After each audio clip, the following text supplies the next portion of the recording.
it's Eric back at you with yet another Blackboard beer review, and today we're looking at a new brewery from Ames, Iowa that was graciously sent to me by a follower and viewer, Nick Johnson.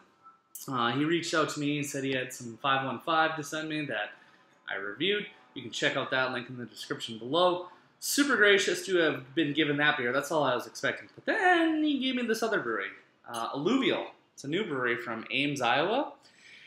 They've been open 6 or 7 months, and in my glass, because I had some recording issues, is Lontra Citra Double Pale Ale, clocking at 7.9% alcohol by volume, 59 IBUs, 1070 starting gravity. It pours out that crazy golden orange amber. It's a lot more yellow in the glass than the camera's picking up. Did have a fingerish or a pinky's worth of big tight white bubbles pre-pour, pre-recording. But let's dive into the nose on the Alluvial Lontra. Okay, so yeah, that's about the most interesting Citra note I've got since I had the first brew hub batch of Pseudo Soup. So yeah, there is a tingling, tickling, teasing Citra note. You get splashes of papaya, mango, pineapple,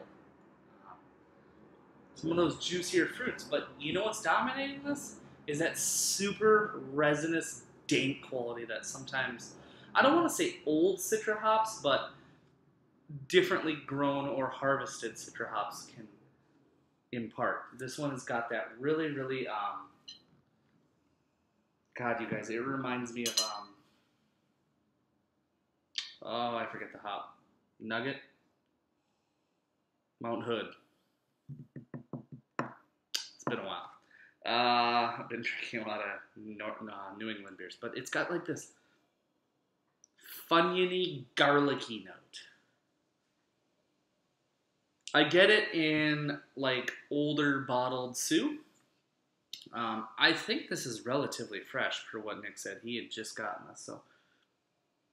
But really, actually, it's not dominating as much.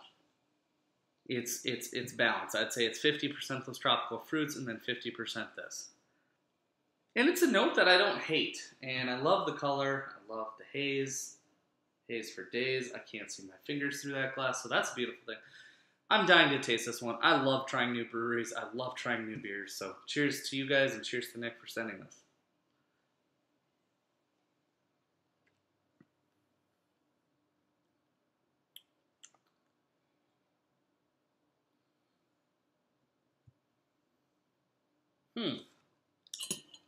So, the nose on this guy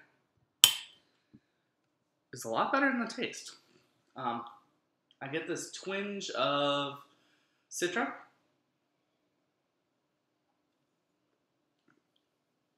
There's a touch of diacetyl in there. I mean, nothing like earth-shattering, but it's definitely there. Kind of got this buttery note.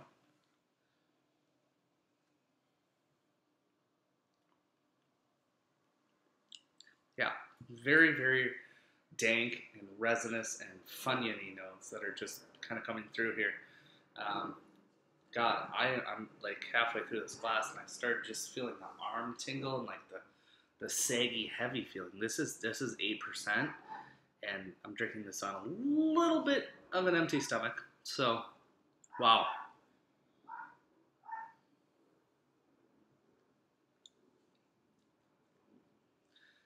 A little bit of fuso alcohol towards the end, a little bit of crisp white bready malt, crackery. One thing I will praise this for is mouthfeel. Mouthfeel is creamy. It's mid to heavy even for a pale ale.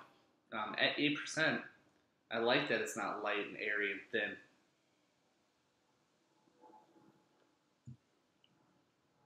Shit. I'm feeling, I'm a little shocked. Wow, this is hard.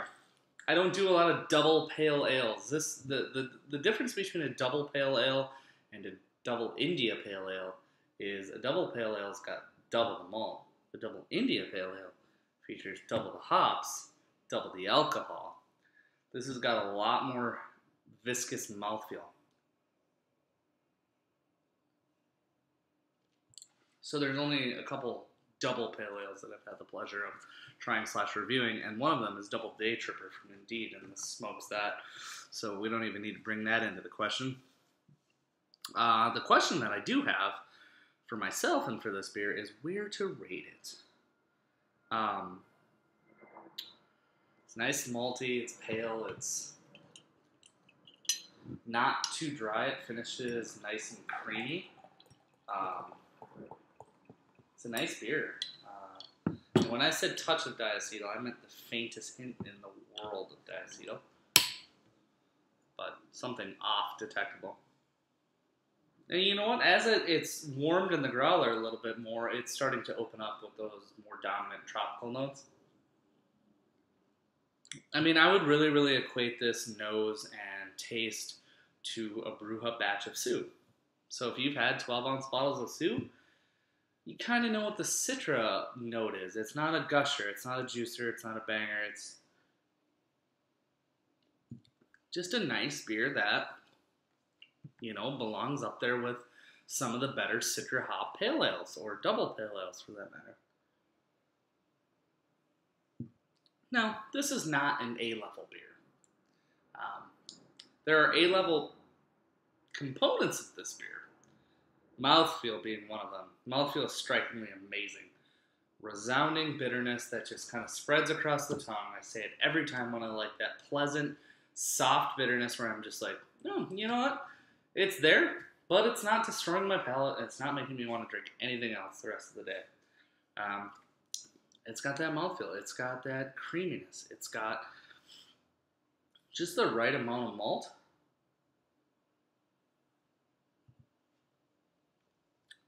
Yeah, I'm going to go an 85 out of 100 on this guy. I think it's a really, really fun beer to have tried. I love that a lot of people are just doing Citra beers with minimal malt or complex malt bills. I like that more breweries are trying their hat at single hop pale ales. I look forward to trying more from these guys. Alluvial. I'll tell you what, if this was in 6-packs or 4-packs or local to me, I would visit the brewery over a lot of Minnesota breweries. So take that for what you will. Really, really excited to see when these guys dial some things in, get some maybe a better hop crop in, fresher, or maybe I can get a date on this growler. I'm not really entirely sure how old the batch of the beer inside the growler is. I know the growler was sent to me very quickly, and thank you so much, Nick. I have to give a massive shout out to you because you made this whole review possible, and I hope I'm not slamming your beer too much. I'm trying to be very, very balanced in this review and not squash anything, yet give credit where credit is due, and they brewed a really, really good pale ale. If I brewed this as a home brew, I'd be enthralled. This doesn't happen with hoppy beer. On a homebrew scale, unless you've got a great kegging setup, CO2 up the ass, you know, fermentation controlled temperatures. This is awesome. I would definitely order it again. I would definitely drink it again. So 85 out of 100 is what it's getting for me, you guys. I will be back for another beer review. And you guys can have yourselves a good day. Peace.